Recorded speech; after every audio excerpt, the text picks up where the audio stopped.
যে খবর উঠে আসছে এই মুহূর্তে হাইলাকান্দি থেকে, হাইলাকান্দির দুই বিধায়ক নিজামুদ্দিন চৌধুরী এবং জাকির হোসেন লস্কর, তারা এবারে কিন্তু একেবারে তালাচাবি ছেড়ে হাতির পিঠে চড়ছেন, অর্থাৎ এআইডিএফ ছেড়ে তারা একেবারে অগপ দলে যোগদানের একটা যে খবর উঠে আসছে, এর পেছনে ঠিক কি কারণ রয়েছে কি জানতে পারছো, এবং সেখানকার স্থানীয় মানুষরা এই বিষয়ে কি বলছেন? নিশ্চিতভাবে আমরা যদি কারণ একদম পিন পয়েন্টে বলি তাহলে হবে যে ওরা নিজের রাজনৈতিক যেটা কেরিয়ার আছে, রাজনৈতিক কেরিয়ারকে রক্ষা করার চেষ্টা করছে। কারণ এআইইউডিএফ দলের কোনো অস্তিত্ব বর্তমান হাইলাকান্দি তথা বরাকে নেই।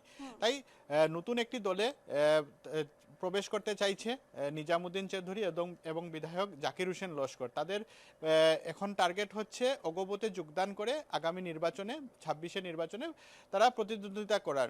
ইতিমধ্যে আমরা আলগাপুরের বিধায়ক নিজামুদ্দিন চৌধুরীর সঙ্গে কথা বলেছিলাম। উনি বলছেন যে উনি অগপ টিকিট পাবেন, সেই আশ্বাস তিনি পেয়েছেন।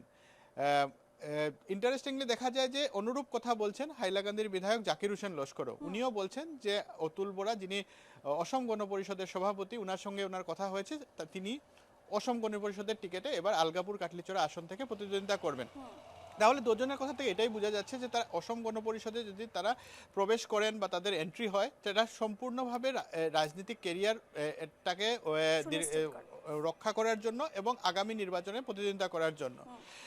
রিপোর্ট কার্ডের কথা যদি আমরা দেখি তো ওদের রিপোর্ট কার্ড অত্যন্ত খারাপ।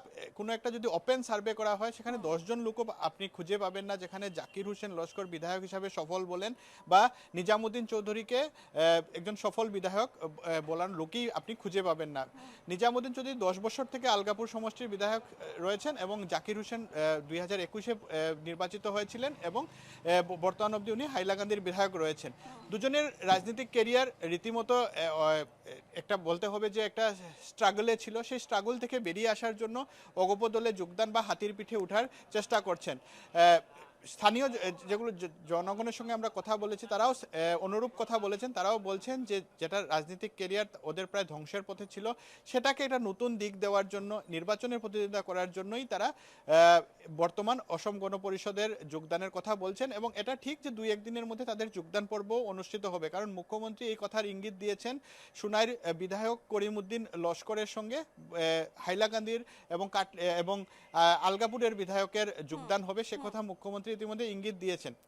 সবচেয়ে বড় কথা হলো জাকির এবং নিজাম দুজনকে ইতিমধ্যে এআইইউডিএফ দল সাসপেন্ড করেছে 6 বছরের জন্য। তাই তারা তাদের দল ত্যাগ করার কোনো প্রশ্নই ওঠে না, তাদের কোনো রেজিগনেশন লেটার জমা দিতে হবে না, তারা সরাসরি অগপতে যোগদান করবেন।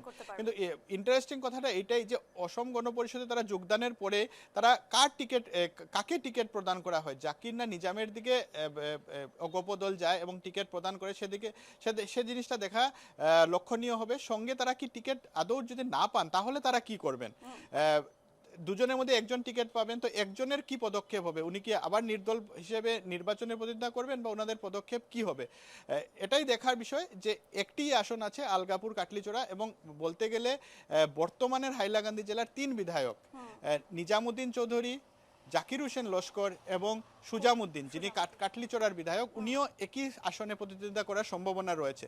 তাই দেখা গেছে খুবই একটা ইন্টারেস্টিং ভোট হতে চলেছে আলগাপুর কাটলিচড়া সমষ্টিতে, যেখানে দলীয় প্রার্থীদের সঙ্গে অনেক নির্দল হেভিওয়েট প্রার্থী সেখানে প্রতিদ্বন্দ্বিতা করবেন, এটা প্রায় নিশ্চিত। রূপা, বেশ, সবচেয়ে লক্ষণীয় বিষয় হবে আগামী সময়ে যে ঠিক কোন দিকে মনে সম্পূর্ণ বিষয়টি দুই বিধায়কের মধ্যে যারা হাতির পিঠে চড়তে চলেছেন তাদের মধ্যে কে থাকে, অর্থাৎ কে টিকিট পান, এবং সে জায়গায় দাঁড়িয়ে তুমি যেমনটাই বললে আরো একজন রয়েছেন এই নির্বাচনের দৌড়ে, সে জায়গায় দাঁড়িয়ে হাইলাকান্দিবাসী ঠিক কোন দিকে ঝুঁকে, সেটা একটা যথেষ্ট তাৎপর্যপূর্ণ বিষয় এই মুহূর্তে দাঁড়িয়ে নির্বাচনের ঠিক আগে।